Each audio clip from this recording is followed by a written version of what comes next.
Esto es Salud en Serio, el espacio donde la salud pública se vuelve conversación, con voz y con datos. Presentado por Maribel Ramírez Coronel y José Luis Cárdenas.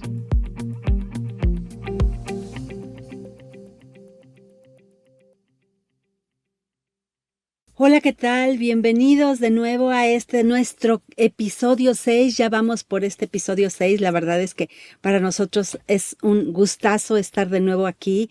Bienvenidos a Salud en Serio, en este podcast donde tratamos de reflexionar los grandes desafíos y oportunidades de la salud pública en América Latina y el mundo. Estamos yo desde México y José Luis desde Chile, es decir, somos un podcast verdaderamente regional.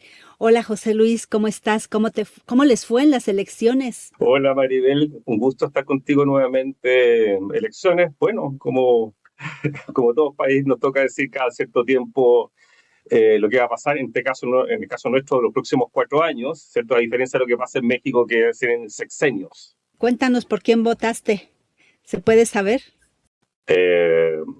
Voté naturalmente por el bien de Chile, así que esperamos que también en el ámbito de salud. Muchas gracias, José Luis. Realmente es interesante lo que pasa en nuestros países, ¿no? O sea, en términos políticos, en términos económicos, son retos muy fuertes. Y en este podcast que hablamos de salud y en particular de salud pública, pues también son fuertes los desafíos. Y por eso en esta ocasión traemos a una gran invitada, desde México también, mexicana, quien precisamente está en ese abordaje de la salud global, en torno a la cual precisamente se centra este esfuerzo, este espacio con enfoque regional y con miras a encontrar oportunidades de avance, de colaboración. Y seguramente hoy, de verdad, sobre esto, la doctora Paola Abril Campos Rivera, nuestra invitada, nos va a compartir cosas verdaderamente importantes y novedosas. Así es que de verdad quédense, vale la pena, no solo si les interesa, si son actores dentro del sector salud pública, como pacientes, como personas que en algún momento todos seremos pacientes, nos debe interesar qué es lo que pasa con las políticas y las decisiones que se toman en el ámbito de la salud. Así es que gracias. Te paso la palabra, José Luis, para la presentación. Es un honor tener a la doctora Campos con nosotros hoy día, una gran invitada, todos muy contentos, y vamos a hablar de un tema que tal vez para algunas personas les puede resultar un poco alejada, pero vamos a tratar de aterrizarlo, este tema, todo lo que podamos para que entiendan que esta conversación que vamos a tener hoy día tiene un impacto directo sobre lo que nos pasa a nosotros, las experiencias que hemos tenido, así que esperamos que sea muy, muy interesante. Pero quiero contarles primero que la doctora Campos es profesora investigadora en la Escuela de Gobierno y Transformación Pública del Tecnológico de Monterrey, una gran institución, ¿cierto? Y líder del Centro de Investigación e Impacto en Evidencia y Acción para la Equidad en Salud, también del Tecnológico Monterrey, con un doctorado en Salud Pública de la Universidad de Harvard y una trayectoria que incluye trabajo en la OMS, en Ginebra, donde está su sede, así como contribuciones en reformas de salud en países tan diversos, ¿cierto?, como India y como México. Y su experiencia en gobernanza global, en equidad en salud, la coloca en una posición ideal para hablar sobre estos temas que son tan interesantes, que precisamente vamos a estar hablando sobre salud global, que es un término que queremos especialmente acercar a las personas. Maribel. Pues abordando y entrando en materia, finalmente definir el nuevo orden mundial en el contexto de la salud global implica muchas cosas, ¿no? En principio, ayúdanos a dar contexto a esta charla. Dinos cómo describes el nuevo orden mundial y su impacto en lo que se llama la salud global, porque la salud global es un concepto que a lo mejor en principio se habla, pues es salud mundial y ya, ¿no? Pero por favor explícanos un poco qué es lo que significa. Claro, pues primero muchísimas gracias por la invitación, gracias Maribel, gracias José Luis. Es un honor estar aquí en este podcast, les agradezco mucho pues el tiempo para dedicarle a este tema que pues es mi pasión y la de muchos otros, que es salud global, ¿no? Y salud pública. Entonces, bueno, primero decir que ahorita estamos hablando de que hay una crisis de salud global, que no solo es una crisis de salud global, sino es una crisis también de relaciones internacionales. O sea, vemos, por ejemplo, la salida de Estados Unidos de la Organización Mundial de la Salud, ¿no? Que es una institución que se formó después de la Segunda Guerra Mundial, en este nuevo orden, ¿no? Después de la Segunda Guerra Mundial, es un nuevo orden mundial para, pues, promover la cooperación entre países. La salida de Estados Unidos, pues, marca un hito.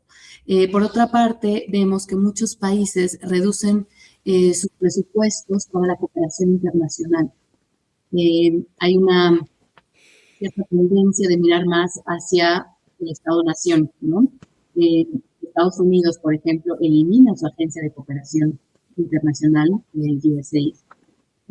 Y pues todo esto hace que el pronóstico del financiamiento disponible para salud a nivel global, pues sea bastante triste, ¿no? Va a haber menos financiamiento. Veníamos de una era, los últimos 20 años, donde hubo mucho más financiamiento para esfuerzos de salud global, y ahorita voy a definir un poco más qué es salud global.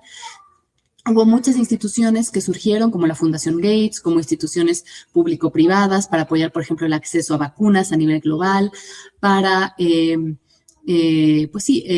generar cooperación entre países durante crisis sanitarias, por ejemplo, la epidemia que todos pues vivimos, ¿no? La pandemia de coronavirus. Y pues esto hace que estemos en un momento de repensar lo que llamamos salud global, ¿no? Al final, como decía, estos últimos 20 años hubo más financiamiento, creció esta arquitectura de salud global de manera orgánica, no tan planeada, y ahorita pues cada crisis es una oportunidad también y queremos repensar hacia los próximos 20, 30 años cómo debería ser la salud global. Y ahora regreso al tema del concepto de salud global. Es un concepto, yo diría, bastante polémico en realidad, porque surgió de cierta forma en instituciones del norte, ¿no? Para designar o definir los esfuerzos que se hacían para ayudar a países a enfrentar ciertas condiciones de salud, ¿no? Por ejemplo, enfermedades infecciosas, particularmente en el caso de VIH-Sida, por ejemplo, se dedicó mucho dinero para poder frenar, ¿no? Esa epidemia. Claro que después evolucionó y fue tomando otras formas, ¿no? Hasta, pues actualmente, ¿no? Que se define como el conjunto de conocimientos o esta área de conocimientos, pero también de acción para mejorar la salud de la población, particularmente atender problemas de salud que cruzan fronteras, porque pues se reconoce que la salud o las amenazas a la salud no respetan fronteras, ¿no? Ya sean virus, pero ya sean también como determinantes comerciales de la salud. Entonces, esto para decir que ha sido un concepto polémico, ha sido criticado desde instituciones del sur global, ¿no? Es decir, ¿por qué solo ciertos esfuerzos califican como salud global y otros no? Yo pongo el ejemplo que, pues yo, ¿no? Soy mexicana, me formé en Estados Unidos y mi primer trabajo fue ayudando a comunidades vulnerables en Estados Unidos, pero eso no calificaba como salud global, ¿no? Y después me fui a Ghana y el trabajo que ahí hacía, eso sí era como calificado como salud global, ¿no? Y al final ahora creo que justo estamos criticando estos conceptos que no contemplan pues perspectivas de otros lugares. Entonces, ahora, bueno, creo que lo importante es tener una definición que nos ayude a hacer cosas. Creo que las definiciones deben de ayudar a la acción, a ser operativas, ¿no? Y a ver qué queremos en los próximos 20 años de la salud.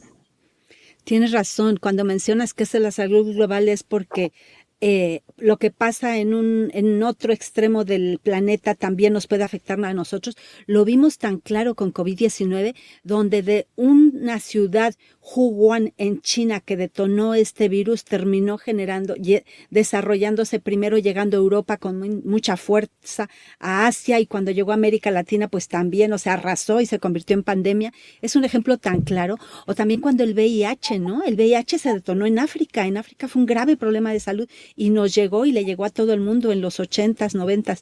Entonces, lo vivimos como humanidad tan claro esto de la salud global, y pues que ahora esté en reacomodo o en reconformación. El concepto es bien importante, doctora. Y entonces, en este contexto de cambio, ¿cómo nos colocamos Latinoamérica y el Caribe dentro de esa nueva conceptualización de salud global?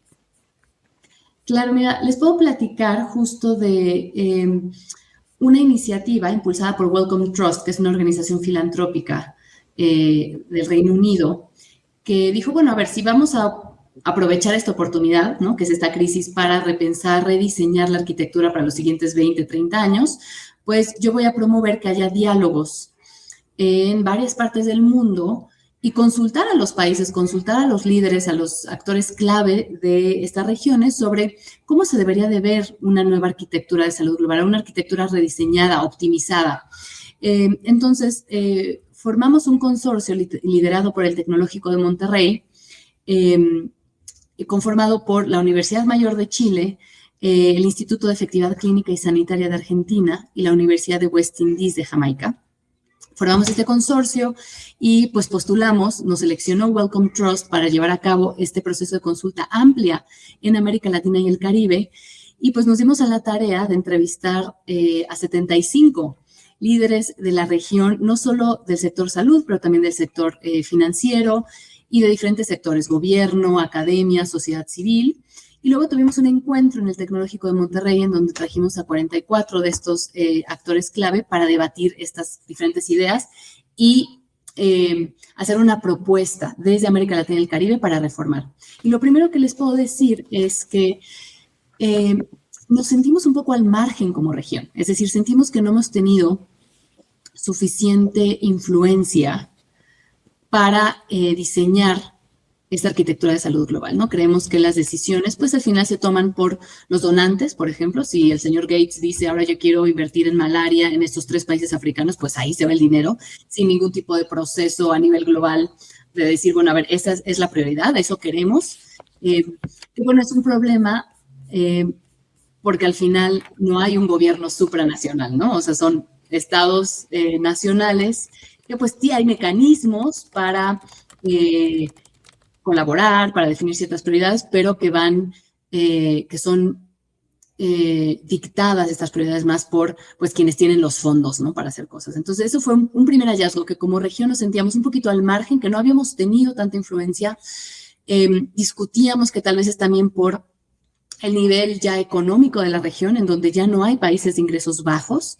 Entonces no somos, decíamos, ni tan ricos para ser donantes y poder influir fuertemente en las prioridades globales, ni tan pobres, digamos, en promedio, para ser receptores principales de estos fondos. Aunque sí decíamos que nuestra región está marcada por la desigualdad social y económica, y que aunque no hubiera países de ingresos bajos, tenemos un gran porcentaje de la población viviendo en pobreza y pobreza extrema, ¿no? Entonces, también como que hubo un llamado a pedir, ¿no?, que se tomen en cuenta otros criterios a la hora de decir, bueno, hay estos fondos y solo van para países de ingresos bajos, etcétera. Entonces, ese fue el primer hallazgo, que como región nos sentimos al margen y que hay una aspiración de unirnos un poco más, de tener espacios en donde se puedan hacer agendas conjuntas, identificar tal vez qué países tienen mayor influencia a nivel global, por ejemplo, Brasil, ¿no?, para empujar la agenda de la región.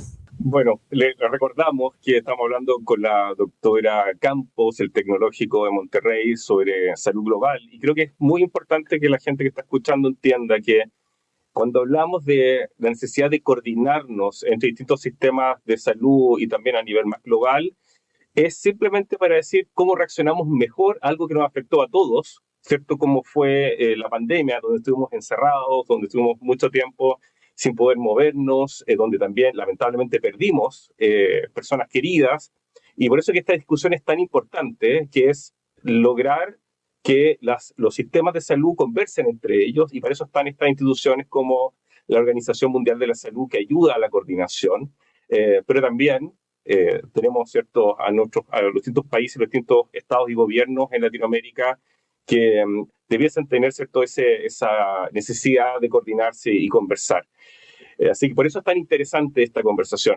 Ahora, doctora, cuando hablamos de este contexto donde escuchamos todos los días de conflictos geopolíticos, ¿cierto?, guerras, lamentables guerras, también de grandes olas migratorias que muchas veces son empujadas por la guerra, ¿cierto?, que no solamente se mueven personas, también se mueven, ¿cierto?, enfermedades, a través de las migraciones se mueven lo bien o mal que funcionan los sistemas de salud.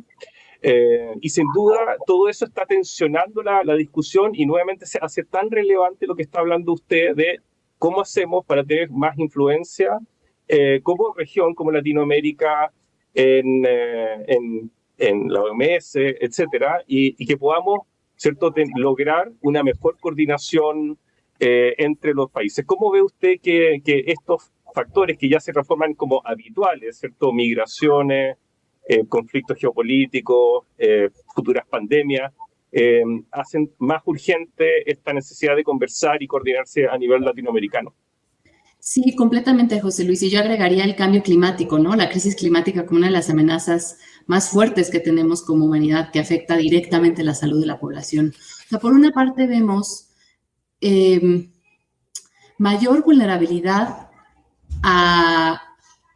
ya sea a crisis que nos afectan a todos, como la crisis climática, pero por otra parte, pues sí, una crisis de geopolítica en donde hay menos apetito por colaborar y por estrechar lazos y por seguir, pues sí, cooperando, ¿no? Como países de un mismo mundo. Entonces creo que es, pues, una tormenta perfecta y muy, pues, catastrófica, porque creo que ya no podemos seguir dejando de lado estas amenazas que solo van a poder ser afrontadas con una acción colectiva a nivel global, como es la crisis climática, y de eso se habla mucho en este proceso de consulta. Teníamos a muchas personas del Caribe que decían, bueno, esa es nuestra preocupación número uno, ¿no? Y entonces, ¿cómo todos podemos cooperar? Creo que definitivamente estamos viviendo tiempos muy difíciles por esto que por una parte son amenazas muy fuertes, globales, y por otra parte una falta de apetito por cooperar, llamémoslo así, de manera sutil.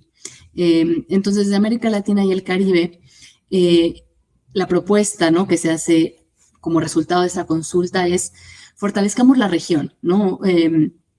Creo que vemos difícil hacer cambios globales, pero que a nivel regional nos podamos unir más. Por ejemplo, ahorita que hablabas de la pandemia, ¿no? Un tema que salió mucho en esta consulta fue fortalezcamos la capacidad de la región para manufactura de vacunas y medicinas, ¿no? Eso es un tema importantísimo. O sea, y cómo podemos apoyarnos como países de la región para tener mayor capacidad de producir nuestras propias medicinas, ¿no? Nuestras propias vacunas. Por otra parte, también dijimos, bueno, necesitamos generar mayor intercambio de conocimiento dentro de la región para hacer uso de las tecnologías emergentes, ¿no? Como lo es la inteligencia artificial. Es decir, había países que decían, yo sé que necesito ponerme al corriente de esto, pero necesito ayuda, ¿no? Y entonces eso fue otro llamado muy puntual a mejorar el intercambio, mejorar la cooperación en estos temas, como también la medicina de precisión, pero sobre todo la tecnología, cómo usamos la tecnología para mejorar el acceso, por ejemplo, a servicios de salud, etcétera. Entonces, creo que hay muchas oportunidades a nivel regional, porque también, si bien reconocimos que hemos estado un poco al margen de la salud global, también reconocemos que somos somos una región con muchas capacidades ya. Hay capacidades, pues, académicas, de investigación, de manufactura, de vacunas, pero hay que intercambiar esas experiencias a nivel regional para fortalecernos como región, ¿no? Y fortalecer los espacios que existen ya de cooperación. Entonces, creemos, o sea, después de hablar del panorama, pues sí, bastante pues negativo, nos fuimos con la aspiración y con pues el deseo compartido de fortalecer a nuestra región y de mirar hacia la región. Absolutamente, y eso, bueno, es una gran noticia.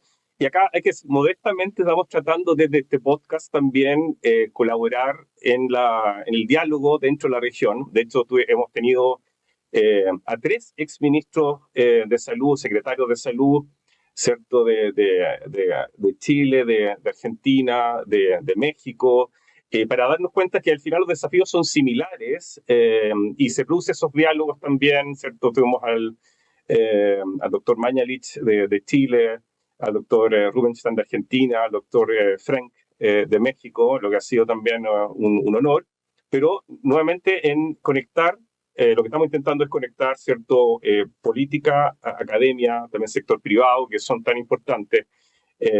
Ahora, yo creo que lo que dices también es muy, muy relevante en el sentido de que hemos estado obligados a repensar desde dónde nos abastecemos, ¿cierto? Que la globalización también nos llevó en el extremo a tener 2 o 3 proveedores para lo que necesitamos a nivel global. Entonces, ya sea por una crisis vinculada con una guerra o por una pandemia, se cerraron las fronteras, no había disponible cosas tan básicas como el paracetamol en algunos casos, y ni hablar de otros, a veces medicamentos o dispositivos médicos. Y lo que vemos, al menos en Latinoamérica, es una discusión que también se está dando en Estados Unidos, también se está dando en Europa y en otras partes del mundo, es cuántas capacidades locales necesitamos para ser más resilientes. ¿Y usted ve algún avance en ese sentido en el contexto más de discusión geopolítica? Mira, yo creo que en nuestra región, por ejemplo, en temas de producción, ¿no? O manufactura de vacunas y medicina, pues tenemos países como Brasil, ¿no? Que pues han podido fortalecer esas capacidades y que podríamos entonces otros países pues aprender, ¿no? O compartir experiencias. O sea, creo que otra opción también es pues a nivel regional, ¿no? Formar como centros de manufactura regionales con una gobernanza pues apropiada para que en el momento dado de una crisis sanitaria, etcétera, pues sí haya un acceso equitativo a estos pues sí, productos, ¿no? Entonces creo que hay algunos avances, pero creo que sí falta, y lo que platicamos en esta consulta es que es algo que hay que fortalecer, o sea, fortalecer esta capacidad, tanto de manufactura de medicinas como de análisis de información, también se habló, ¿no? Como un bien regional, un bien común que queremos fortalecer, y recursos humanos para la salud, que al final también fue uno de los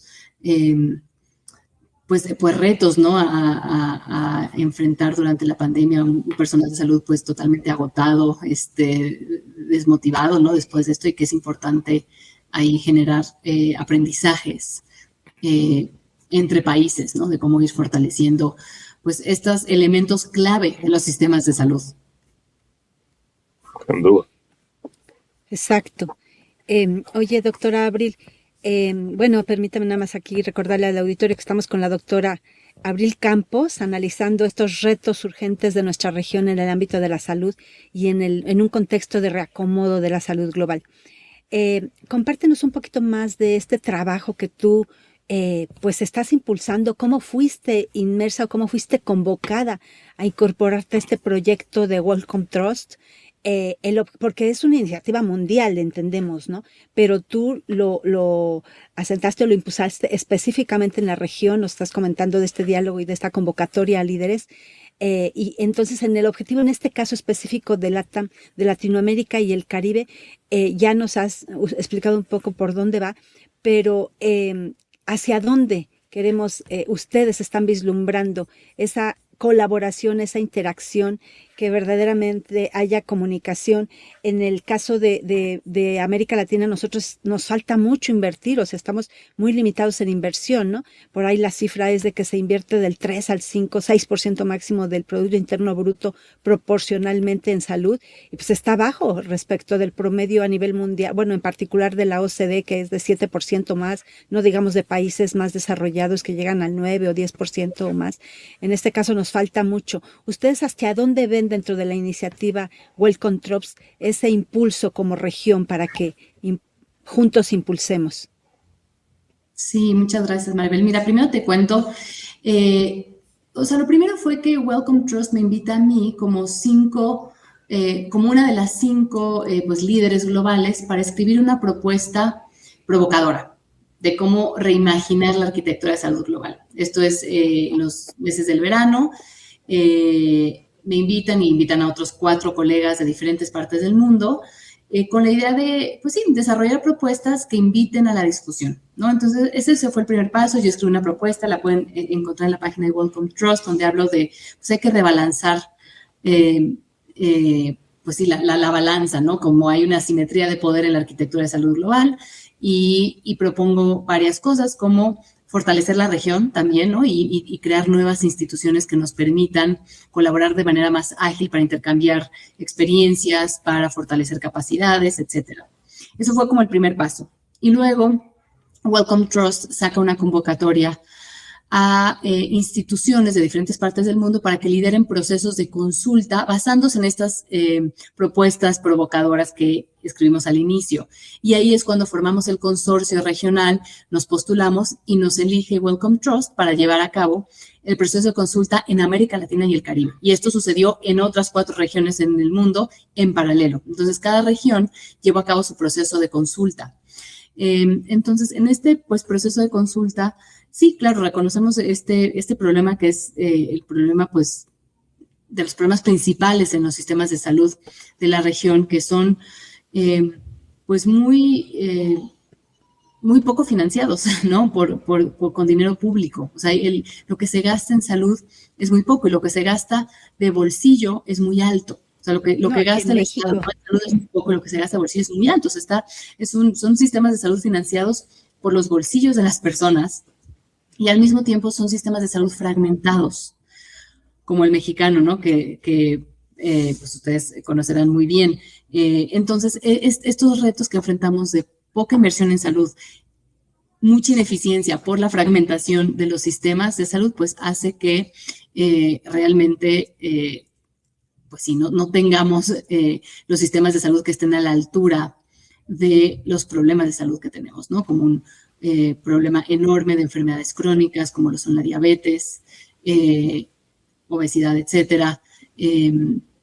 Y pues sí, eso se reconoce, ¿no? Y lo reconocemos en la consulta de, bueno, ese es el primer paso, que los gobiernos nacionales inviertan más en salud, independientemente de los fondos que haya para cooperación internacional. Y algo que se me hace interesante y he mencionado en otros espacios es que nuestra región al final, en promedio, pues no dependía tanto de fondos que venían de la cooperación internacional, tal vez un poco más de préstamos, ¿no? De los organismos multilaterales. No tanto como, por ejemplo, el continente africano, ¿no? Donde países dependían mucho de la cooperación internacional o representaban un porcentaje más alto.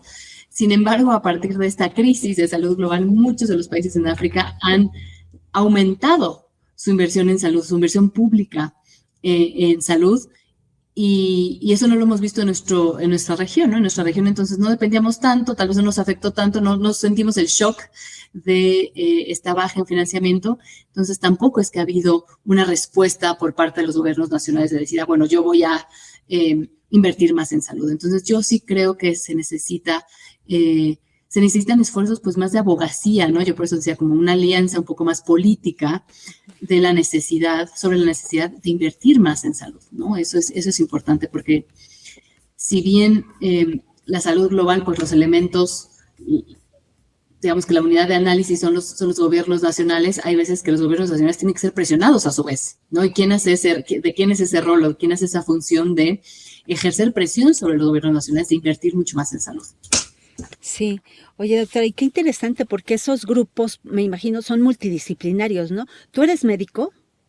No, yo estudié sociología. No, yo estudié sociología y luego estudié salud pública. Sí. Ah, mira, porque al final debe haber de muchas carreras, de profesiones, sí, pues disciplinas, economistas, políticos, lo que sea.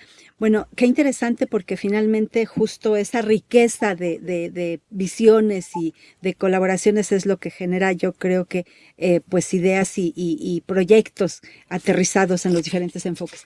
Te quiero preguntar sobre la parte que mencionas de la manufactura de vacunas y medicamentos en Latinoamérica, porque ya lo tenemos, o sea, ya tenemos una industria productora farmacéutica importante en nuestros países, y sin embargo la parte de vacunas todavía está débil, y sin embargo apenas también no somos autosuficientes, nos cuesta trabajo. Aquí en México estamos en el momento en el que se habla de la oportunidad del nearshoring, que Estados Unidos quiere compensar y buscar sustituir su proveeduría, que depende sobre todo de China, de India, y teniéndonos a nosotros al lado, teniendo una industria farmacéutica, sería sensacional proveerla. Hablando en general de la región, ¿por dónde ustedes, en este aspecto de reforzar la producción, ubican, o qué es lo que se ha tocado, por dónde hay las oportunidades? Sí, Mariel, sí se tocó el tema, y se tocó el tema también de esta armonización normativa y regulatoria en la región. Claro. Que pues es importante, ¿no? Esa parte también. Entonces, hablábamos de, bueno, ya hay que armonizar, ¿no? Las regulaciones, la normatividad de los países, para entonces poder, pues sí, cooperar más y que haya pues más intercambio, ¿no? O sea, creo que no está tan claro si la propuesta es que cada país debe ser autosuficiente, digamos, en la producción de vacunas y medicamentos, sino era más como a nivel regional, o sea, cómo a nivel regional aseguramos que, bueno, eso, pues en tiempos difíciles nunca garantiza, ¿verdad?, el acceso equitativo, y creo que sí hay un interés de todos los países de tener cierto poder de producción, pero sí no definimos bien si cada país tenía que tener esa capacidad productora o si era más bien a nivel regional poder lograr eso. Algo que sí se destacó en cuanto a vacunas, por ejemplo, es el rol de la Organización Panamericana de la Salud y los mecanismos que tiene para pues agregar demanda y luego lograr mejores precios, ¿no?, para la compra de vacunas. Eso pues se señaló como un esfuerzo muy positivo que dio muchos frutos, ¿no?, que al final hizo que los países pudieran comprar vacunas a mejores precios y que eso pues se debería de poder escalar y continuar, ¿no? Y por otra parte, eso, o sea, como que un poco hacer un frente común a tal vez pues sí, el marco regulatorio que tal vez no permite que los países compartan información para negociar mejores precios ante farmacéuticas, ¿no? O sea, para mí creo que ese es un tema de, bueno, la arquitectura de salud global debería de pelear porque haya la facilidad de que los países puedan compartir información y puedan lograr mejores precios, ¿no? Entonces, digo, sé que son temas polémicos, pero sí, de eso también se habló. Sí.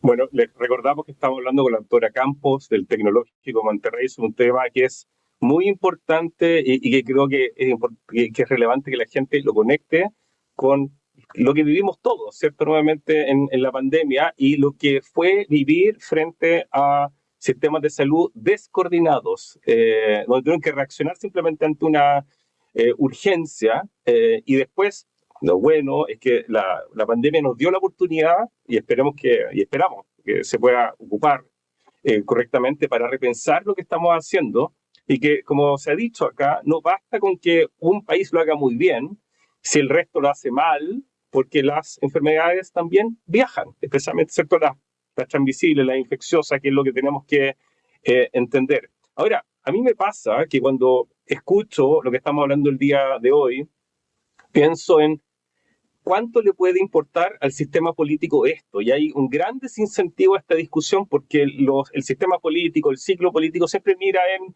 cómo le puedo explicar a alguien que eso que estoy haciendo es beneficioso para esa persona en materia de salud. Y habitualmente eso pasa más por construir un nuevo hospital, tenemos cobertura para una nueva patología, pero decir, no, estoy trabajando en la mejor coordinación suena tan alejado que hace también que el sistema político esté, y esa es mi percepción, tal vez esté completamente equivocado, pero poco vinculado con esta discusión y no tenga mucha intención de avanzar simplemente porque políticamente no le es útil al sistema político en el corto plazo, porque el sistema político siempre mira el corto plazo y no el largo plazo. Y esta discusión es una discusión de largo plazo. Por eso que a veces es tan difícil de primero aterrizarla a las personas que nos escuchan, pero también, ojalá, movilizar al sistema político que es parte de la discusión. En ese sentido, doctora, ¿qué recomendaciones, si también más bien prácticas, en qué países esta discusión ha sido más recogida?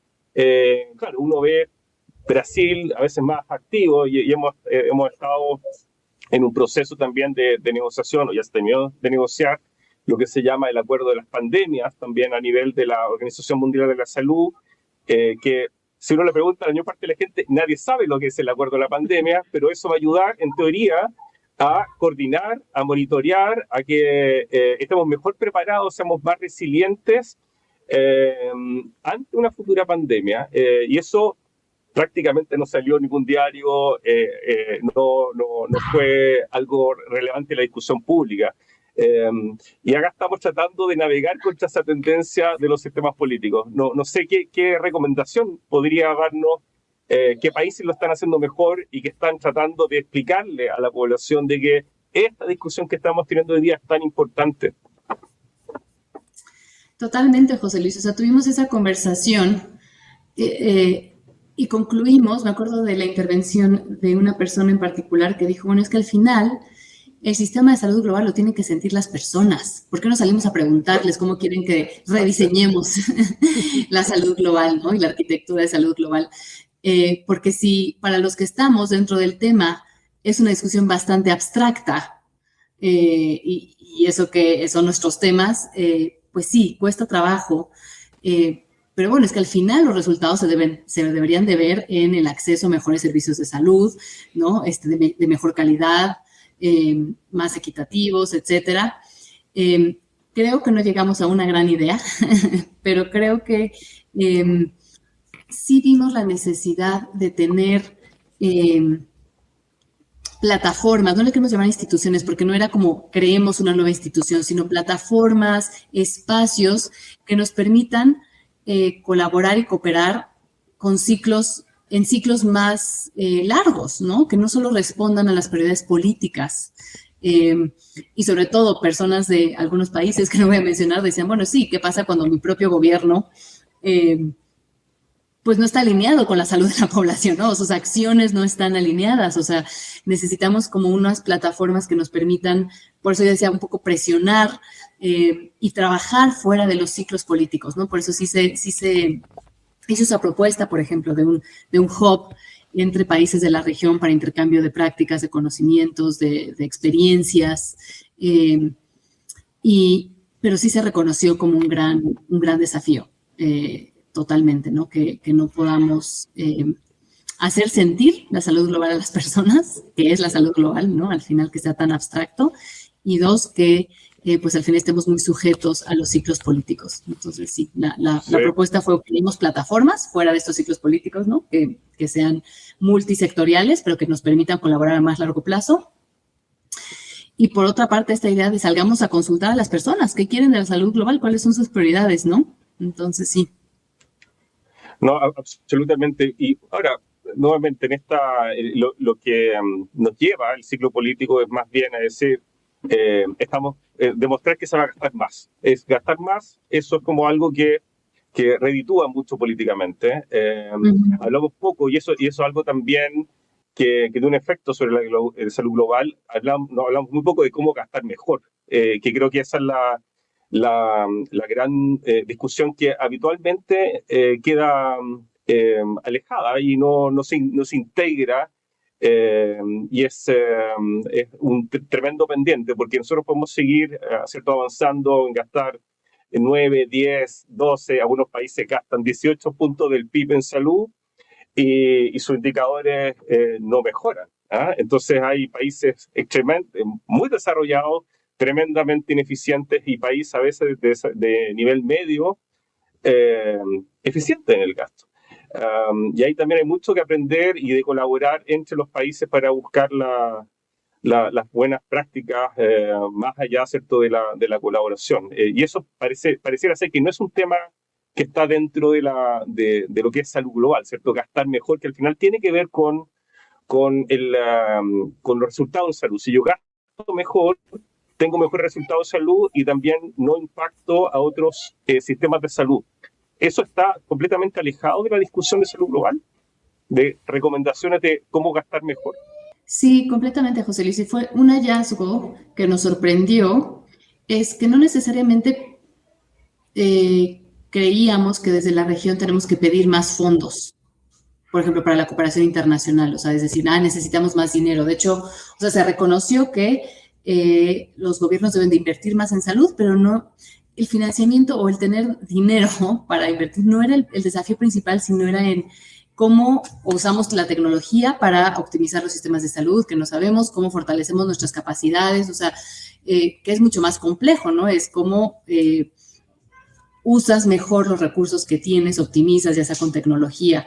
Y se habló mucho de eso, ¿no? De cómo también podemos incluir este tema en esta plataforma de intercambios, en este hub de innovación, compartir prácticas que nos permitan, por ejemplo, utilizar tecnología para eficientar servicios de salud, para generar mayor acceso. Entonces, sí, no fue un tema de uy, vamos a estar muy mal porque ya no va a haber financiamiento para la cooperación en salud y ya no nos van a llegar fondos, los poquitos fondos que nos llegaban de cualquier donante. Ese no fue la preocupación. La preocupación fue qué queremos hacer nosotros como región y cómo podemos fortalecer nuestras capacidades y creo que ahí va implícito pues el gastar mejor lo que tenemos, o sea, gastemos lo mejor. Entonces, definitivamente eso, y te digo, con un énfasis muy fuerte en pues las oportunidades que la tecnología, ¿no?, puede brindar para eficientar los servicios de salud y sobre todo hacerlos más equitativos, ¿no?, que haya un acceso más equitativo, que creo que ahí no es algo técnico, sino es pues un cambio organizacional, político, no solo es la tecnología, sino es saberla implementar bien para lograr los fines que queremos lograr, ¿no? Exacto. Así es, pues qué interesante, importante que estén repensando la salud, porque finalmente eso es lo que están haciendo y ustedes plantean la urgencia de repensar la salud en el mundo, que eso implica una atención médica y que nos tiene que ver con cada uno de nosotros en el momento en que nos necesitemos una atención médica, la manera en que están organizados nuestros sistemas en nuestros países, en nuestras regiones, en nuestras comunidades para cubrirla. Y en este sentido, por ejemplo, nosotros, fíjate que en un episodio de los anteriores entrevistamos a un especialista sobre atención domiciliaria, hospitalización en casa, que se nos hizo bien interesante. Bueno, al menos en México todavía no se detona bien, pero nos hablaba de Colombia, de Brasil, que ya están más desarrollados. Esas cosas que en otros países todavía no tenemos, pero que en otros ya, son situaciones que podríamos compartir e impulsar de mejor manera. Y ustedes lo están haciendo desde el punto de vista de políticas, de ver el bosque completo y hacia dónde empujar. De verdad, pareciera que son temas áridos, pero verdaderamente no, son muy importantes, muy relevantes para el futuro de lo que viene en nuestros sistemas de salud. Muchísimas gracias, doctora. No sé, un comentario final si quieras para Sí, concluir. gracias, Maribel. Pues enfatizar que, o sea, salud global no solo es mejorar la prestación de servicios, ¿no?, en cada país, sino es generar las condiciones que producen salud, ¿no? Y esos son, desde el aire que respiramos, ¿no?, la comida a la que tenemos acceso. Entonces, creo que va más allá de cómo mejoramos la prestación de servicios en cada país, sino cómo generamos las condiciones de salud. Y a mí un tema que se me hace, pues, muy...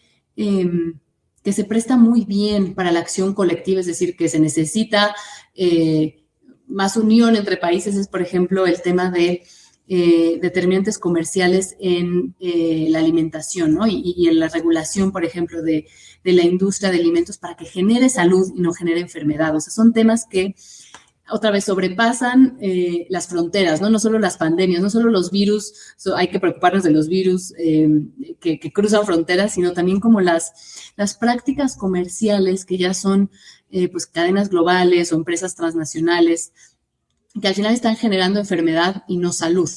Entonces, yo dejaría pues esa reflexión, ¿no?, que va más allá de prestar servicios de salud, que es una parte, ¿no?, cuando uno ya está enfermo o cuando uno ya necesita, es una parte, pero cómo generamos las condiciones que van a resultar en salud de nuestras poblaciones, ¿no? O sea, hablábamos en el Caribe de, oye, a mí me preocupa mucho el tema de los determinantes comerciales porque queremos pasar una ley de etiquetado frontal de alimentos. Un país caribeño decía, no podemos porque la industria, entonces ahí es como, bueno, oye, Chile ya lo hizo, México ya lo hizo, o sea, a ver, no necesitas esperar o cometer muchísimos errores, o sea, ahí hagamos un pequeño grupo de intercambio de experiencias. O sea, yo creo que hay que encontrar, hay que priorizar qué temas son los que se benefician más de una acción colectiva y de un intercambio de experiencias para agilizar eso y no que este país caribeño tenga que sufrir todo lo que no sufrió Chile o México para implementar su etiquetado frontal de alimentos, que está al final regulando el entorno alimentario, ¿no?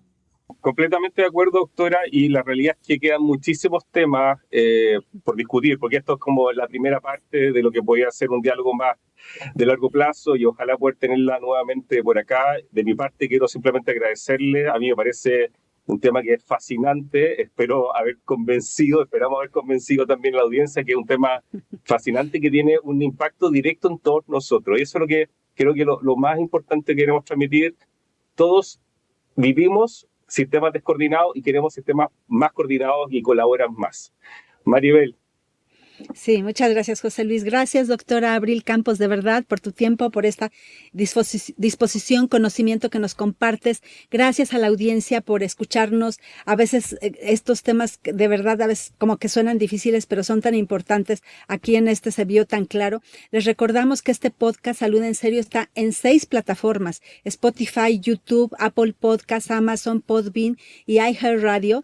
Y se pueden escuchar en el formato que a ustedes les parezca. Y si pueden darnos like, de verdad se los agradecemos muchísimo. Ya saben que luego no es tan fácil estar buscando estar logrando que tenga impulso un nuevo podcast. Mencionaste YouTube también, ¿o no? Mencionaste YouTube, bueno, sí. YouTube, bueno, YouTube no sé si lo mencioné, pero también estamos en YouTube, correcto. Gracias. Exacto. Y pueden seguirnos en LinkedIn, en Instagram. Gracias, José Luis. Así es que si también le dan en YouTube, clic a la campanita para que les avise del siguiente capítulo y más personas se sumen a esta conversación sobre salud pública en nuestra región, muy necesaria. Muchísimas gracias. Muchas gracias, José Luis. Gracias, doctora. Nos estamos Muchísimas gracias, José Luis. Nos vemos.